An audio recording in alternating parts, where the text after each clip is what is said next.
Welcome back, gamers. Let's review some Star Ocean Integrity and Faithlessness. So I finally beat the game today. It took about 21 hours with 80% of the side quest done. For me, Star Ocean has always been a sort of mediocre title. I did enjoy 2 and 3 the most. 4, not so much, but this one but I'll get into that in a little bit. But first things first, I'll talk about what I did enjoy in this game. One of the things I did enjoy is the combat in the game. I liked how they set up the system where you have 7 characters on the screen at once. So 7 characters, it's pretty cool. Well, actually 6, because the 7th one doesn't really do much. It can get really clustered at times when you're having all these characters running around the screen at once. And just like the other Star Ocean game, it is real-time combat. There are certain times where I don't even know what's going on anymore on the screen because the camera's wiggling all over the place and the special effects are blinding me out and the AI is doing their own thing. And sometimes you might even lose sight of your AI and what they're doing. Thankfully, they introduced a system to counter this. It's called the role system, and they have all these great cool names like Crusaders and Necromancers, etc. You're not going to necessarily become those class. What it does is assign them what to do. For example, you can have your characters defend more, do more long-range attack, and as you play the game and level up, more and more role system unlocked on the tree, and you don't want to overcome your characters with too many roles because some of them will come with debuffs or buffs and might conflict them out. So that's one aspect I really enjoy about the game, is the gameplay and the combat. The other thing I enjoy about the game is the music in the game. Thank God the music was really fantastic. You can't go wrong with the music. They give you the options of playing the game in Japanese or English. Now, that's as much as it goes for the positive side about this game. As much as I like Star Ocean, I gotta say I was really disappointed in all the other aspect of the game. Now, you really have to like old school RPGs to really enjoy this type of game. For example, unskippable cutscenes, bad save points, and a very cliche sort of storyline. So the game starts you off as a character named Fidel who is on an underdeveloped planet that is at war with each other when he goes to another town to find help along with his friend Mickey. And along the way, what happens is an alien ship lands and a little girl pops out from there named Relia. And the story pretty much goes back and forth from there for the next few hours, where you're protecting the girl from the unknown enemies and also going at war with the other kingdom and protecting the town. Now, during your stay in the town, you can also listen to the banters between the characters and also send your characters off around the town to actually learn more about them. All the characters are really interesting in the game except the 2 protagonists. And this is most likely caused by the fact that the game is very cliche. Eventually what happens is the Star Ocean happens. If you know what Star Ocean happens means, then good for you. The sci-fi kicks in a little bit, and the problem with this game is that they never really capitalize on the sci-fi, and you would think that by now they would learn that capitalizing on the sci-fi would be fantastic. We want to see more interspace traveling and all that crazy stuff, except this game does a really good job at tricking you into thinking you're gonna go in interplanetary travels. And I've seen some of the people typing comments that are defending this game, you know, playing it 8 hours straight, saying stuff like, I'm close to the interplanetary space travel, I can't wait to get off the planet, and so on.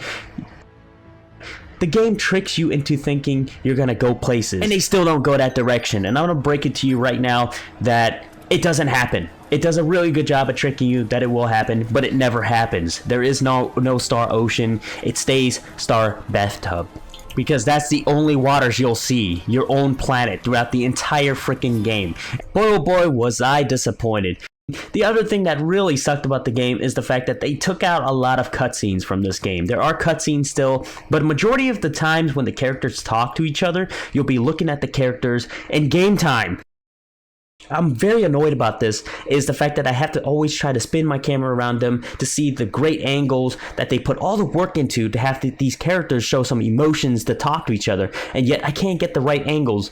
All these great cutscenes, I've wanted to see more of it, but that's what they did, and at times it's very annoying. The only time you know you're out from the cutscenes is when you can actually move around, because when you try to move around during the cutscenes, these red lines show up, and it just breaks the immersion of the game for me.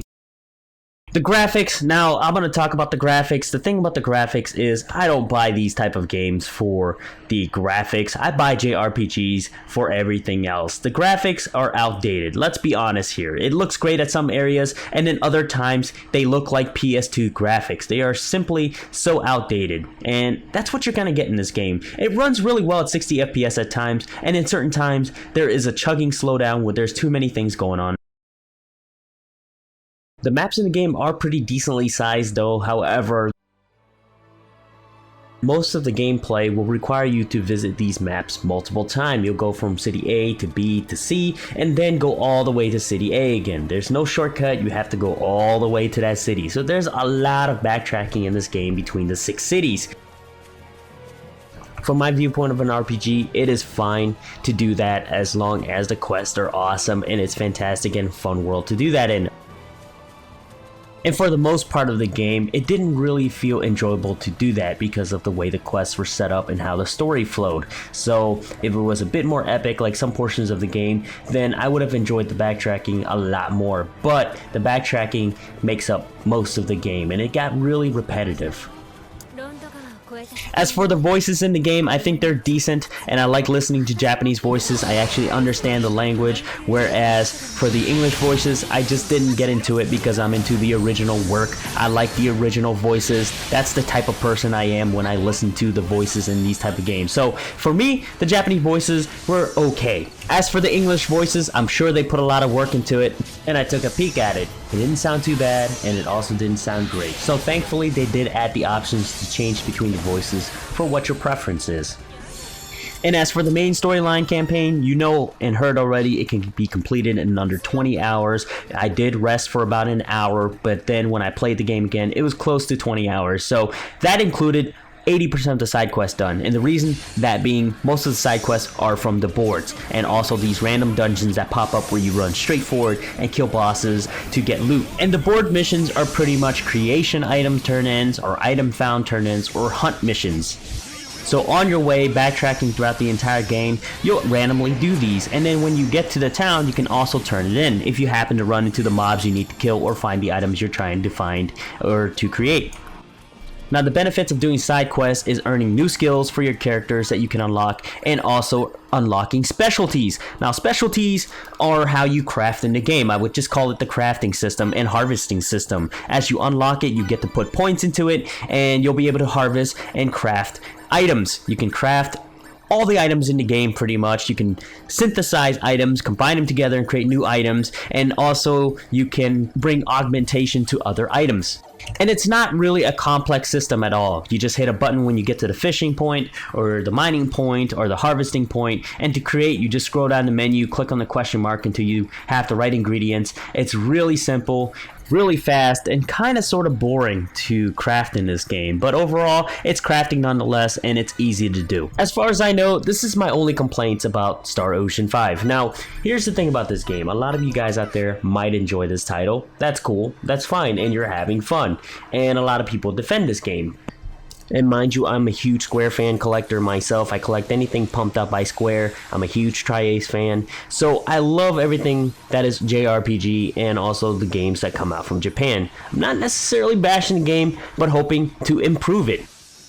Which is hence why I put up with the 20 hours of the game. Now, old school is not bad, but there's improvement to old schools that can be made to make the game better.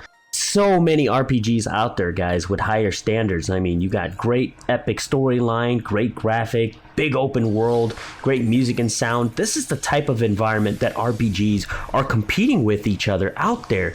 And having played all these crazy JRPGs out there and also RPGs, unfortunately for this Star Ocean, you can look at the stars, even make a wish upon it, but you're never going to be there. Anyways, here's hoping for the best in the future. Thanks for watching, guys, and game on.